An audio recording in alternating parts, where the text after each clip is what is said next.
সবাই এটাই বলে যে আওয়ামী লীগের সুবিধাভোগী আমি, যার জন্য আমার এই চাকরিটা হয়েছে। যখন থেকে আমি বুঝি তখন থেকে আমি আসলে একটা সরকারকেই ক্ষমতায় দেখেছি, সেটা আওয়ামী লীগ সরকার।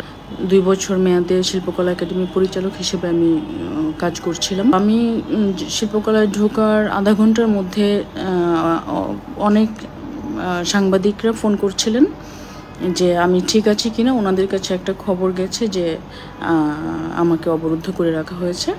তো আমি তখনও জানি না, কিন্তু আমাদের আরেকজন পরিচালক আছেন, উনিও আজকে গিয়েছিলেন। উনি আমাকে বললেন যে এখানে শিল্পকলার ভেতরে আছে সেটা, চলো আমরা বেরিয়ে যাই। তো আমি বললাম যে আপু আমাদের তো চাকরি শেষ হয়নি, আমি কেন যাব। তো কিছুক্ষণ পরে প্রচুর ফোন আসতে থাকলো। তো কিছুক্ষণের মধ্যেই আমাদের ডিজি একটা মিটিংয়ে ছিলেন। বেসিক্যালি ডিজির সাথে দেখা করেই সিদ্ধান্ত নিতাম যে আসলে কি করা উচিত আমাদের এখন। তো মিটিং যখন উনি আসলেন তখন উনি আসলেন, খবর পেলাম। তখন আমার রুম থেকে আমি যাব দেখা করতে। রুম থেকে বেরিয়ে লবিতে দেখছি যে প্রচুর লোকজন, শিল্পকলার একটা গ্রুপ, তারা একটু চেঁচামেচি করছে এবং আমার আরেকজন যে পরিচালক উনিও সেখানে দাঁড়ানো। তো ওনাকে রেখেই তারা, সিচুয়েশানটা আমার কাছে ভালো মনে হলো না। এর মধ্যেই ডিজি ঢুকলেন, আমি ডিজির সাথে দেখা করার জন্য গেলাম। তখন ডিজি স্যার বলেছেন যে দেখেন এই যে এই অবস্থা, কেন আসছেন, এগুলো আমাকে সামলাতে দেন, আপনারা বরং চলে যান, তারপরে যে সিদ্ধান্ত হবে।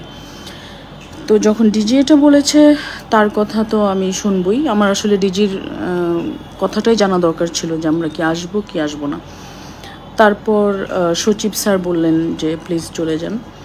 তো আমি আমার রুমে গেলাম। আমি যখন লবিতে ছিলাম তখন ওনাদের সাথে আমি কথা বলতে চাইলাম যে আসলে সমস্যাটা কি, কিন্তু ওনারা বলছে কোনো কথা শুনতে চায় না, কোনো কারণ তারা বলবে না, এবং তারা বাইরে আরও লোকজনকে খবর দিয়ে এনেছে যাতে আমাদেরকে আটকে দিবে অথবা কি করবে জানি না। কিন্তু আমার কাছে সব কিছু খুব অবিশ্বাস্য লাগছিল, কারণ এরাই তো কলিগ ছিল আমার, এদের চেহারাটাই আমার অপরিচিত মনে হচ্ছিল তখন। আমার যখন থেকেই যখন থেকে আমি বুঝি তখন থেকেই আমি আসলে একটা সরকারকেই ক্ষমতায় দেখেছি, সেটা আওয়ামী লীগ সরকার। তো এখন সরকার বদলের সাথে সাথে সব পদ, যেটা কোনো রাজনৈতিক পদ না, অফিসিয়াল রাষ্ট্রের একটা অফিসের পদ, সেটাও যে বদলে যায় আমার চোখে এটাই প্রথম।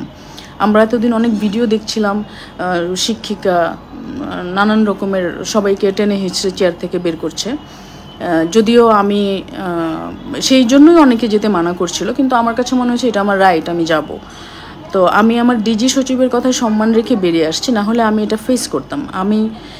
আমি কেন বের হব, কারণ আমি কোনো দলের সুবিধা নিয়ে, আওয়ামী লীগের সুবিধা নিয়ে এই পদটাতে আসিনি। যদিও যেহেতু আওয়ামী লীগের আমলে আমার চাকরিটা হয়েছে, সবাই এটাই বলে যে আওয়ামী লীগের সুবিধাভোগী আমি, যার জন্য আমার এই চাকরিটা হয়েছে। কিন্তু কিভাবে আমার চাকরিটা হয়েছে সেটা আসলে আমি জানি। আমি যখন বিভিন্ন সিন্ডিকেটের, আমার মূল পেশা অভিনয়, আমি সারা জীবন ভেবেছি আমি শুধু অভিনয় করব, কিন্তু বিভিন্ন সিন্ডিকেটের নানান রকমের চক্রান্তে যখন আমার কাজ প্রায় নাই হয়ে যায়, তখন আমি একজনকে রিকোয়েস্ট করেছি যে আমাকে একটা জব দেন। আমি 2 জনকে রিকোয়েস্ট করেছিলাম, আমার প্রোফাইল দিয়েছিলাম।